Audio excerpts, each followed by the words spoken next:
All right, back again. Before I get started, I want to make a rare channel recommendation.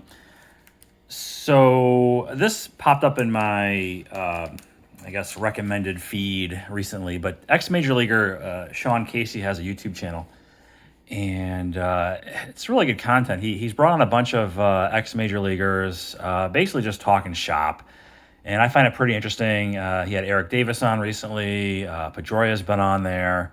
Several others. CC Sabathia, and it's worth checking out. It's somewhat relevant. We've got cards of a lot of these guys that we've collected in the past, and it just seemed odd that it's been around for about 6 months. And there's only 500 subs on the channel right now, and the video views aren't very high for where I think they should be, considering the guy played Major League Baseball and, has some pretty good content. And, you got these other channels out there that bring absolutely nothing to the table and have like way more views and subs, etc. So anyway, I'm not telling you what to do, just making a recommendation that if, you like hearing what ball players have to say about various topics and whatnot, you might enjoy The Mayor's Office with Sean Casey, and I'll link that down below, and you could decide for yourself. So this video subject is going to be Yankees potential off-season targets. The hot stove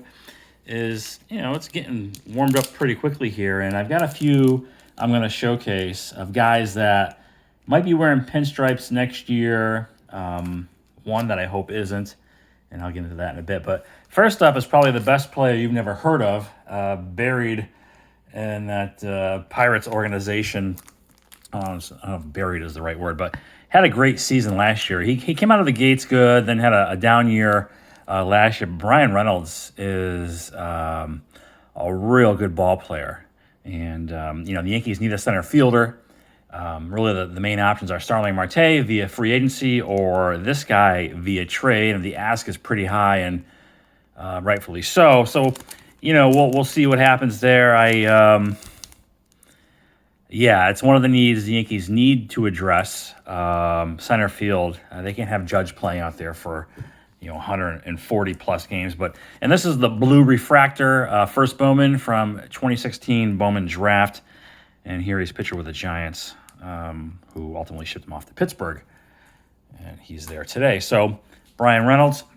Up next is a guy that I do hope they figure out a way to get on their team. And that's first baseman Matt Olson from the Oakland A's, 23 Bowman Chrome, prospect auto. This guy would fit right in.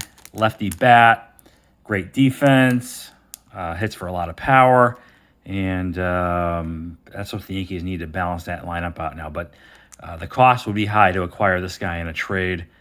I'm thinking probably at least Oswald Peraza would have to be in some sort of package if they try to make a move for him. But it's still early. We'll see where that goes. But I think he would fit in perfectly and is one guy the Yankees should really put the full court press on and bring him over to the Bronx, because they need that for sure. And then lastly is somebody who he's the big marquee shortstop. This is a raw card, but I picked it up because I liked it. It's the Corey Seager. This is 2016. This is the Target edition, Target exclusive rookies, and it has that throwback look, 1994 throwback. And I like those retro-themed cards. Although 1994, I don't know how retro that is, but anyway, that's what this is. Corey Seager rookie card. So, Corey Seager is going to come in like a 10-year deal and $300 million contract, and that's the last things the Yankees need on their payroll. I'm reading lately they're maybe just talking about that they're in the game for some of these shortstop free agents like Seager and Correa, but I hope behind the scenes they're willing to maybe wait it out a year before Volpe is ready, or possibly Peraza if they don't lose him in a trade with somebody. So there you have it. 3 guys who I think are on the Yankees' radar to satisfy needs. Glaring needs in their lineup and on defense. We'll see what happens in the next month or two. And coming up for me, I just can't seem to leave well enough alone, but I did a little more prospecting, this time outside of the Yankees organization. So I think I bought pretty low on one guy and maybe sort of mid to mid high in another. But yeah, that'll be coming up in the not too distant future. So be on the lookout for that. As always, thanks for watching, and I will talk at you later.